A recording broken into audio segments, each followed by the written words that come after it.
Dalam zamannya majulah berperang Nebukadnezar, Raja Babel. Lalu Yoyakim menjadi takluk kepadanya 3 tahun lamanya. Tetapi kemudian Yoyakim berbalik dan memberontak terhadap dia. Tuhan menyuruh gerombolan-gerombolan Kasdim, gerombolan-gerombolan Aram, gerombolan-gerombolan Moab, dan gerombolan-gerombolan Bani Amon melawan Yoyakim. Ia menyuruh mereka melawan Yehuda untuk membinasakannya sesuai dengan firman Tuhan yang diucapkannya dengan perantaraan para hambanya, yaitu para nabi. Sungguh, hal itu terjadi kepada Yehuda sesuai dengan titah Tuhan untuk menjauhkan mereka dari hadapannya oleh karena dosa-dosa Manasye setimpal dengan segala yang dilakukannya. Dan juga oleh karena darah orang yang tidak bersalah yang telah ditumpahkannya, sebab ia telah membuat Yerusalem penuh dengan darah orang yang tidak bersalah, dan Tuhan tidak mau mengampuninya. Selebihnya dari riwayat Yoyakim dan segala yang dilakukannya, bukankah semuanya itu tertulis dalam kitab sejarah raja-raja Yehuda? Kemudian Yoyakim mendapat perhentian bersama-sama dengan nenek moyangnya.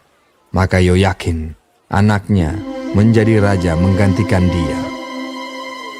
Raja Mesir tidak lagi keluar berperang dari negerinya, sebab Raja Babel telah merebut segala yang termasuk wilayah Raja Mesir, mulai dari sungai Mesir sampai ke sungai Efrat. Yoyakin berumur 18 tahun pada waktu ia menjadi raja, dan 3 bulan lamanya ia memerintah di Yerusalem. Nama ibunya ialah Nehusta binti Elnatan dari Yerusalem. Ia melakukan apa yang jahat di mata Tuhan, tepat seperti yang dilakukan ayahnya. Pada waktu itu, majulah orang-orang Nebukadnezar, Raja Babel, menyerang Yerusalem dan kota itu dikepung. Juga Nebukadnezar, Raja Babel, datang menyerang kota itu, sedang orang-orangnya mengepungnya. Lalu keluarlah Yoyakin, Raja Yehuda, mendapatkan Raja Babel. Ia sendiri, ibunya, pegawai-pegawainya, para pembesarnya, dan pegawai-pegawai istananya. Raja Babel menangkap dia pada tahun yang ke-8 dari pemerintahannya.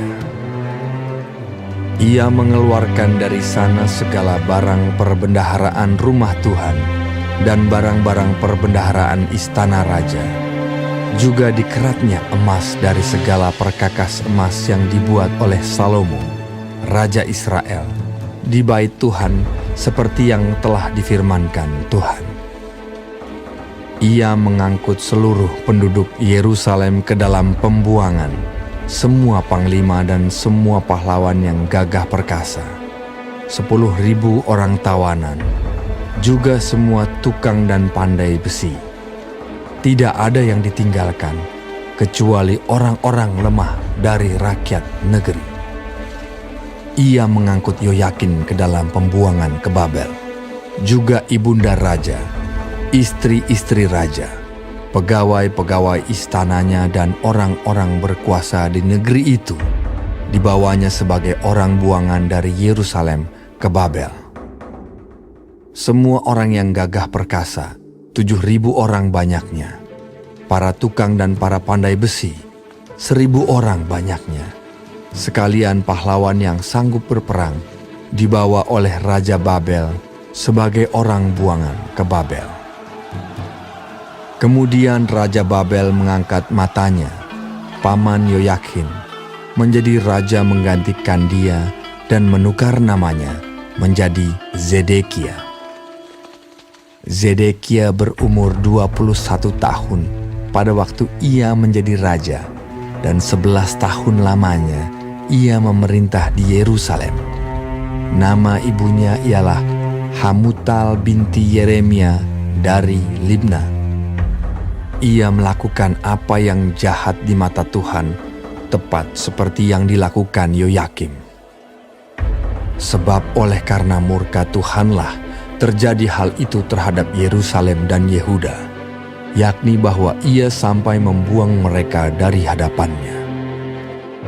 Zedekia memberontak terhadap Raja Babel.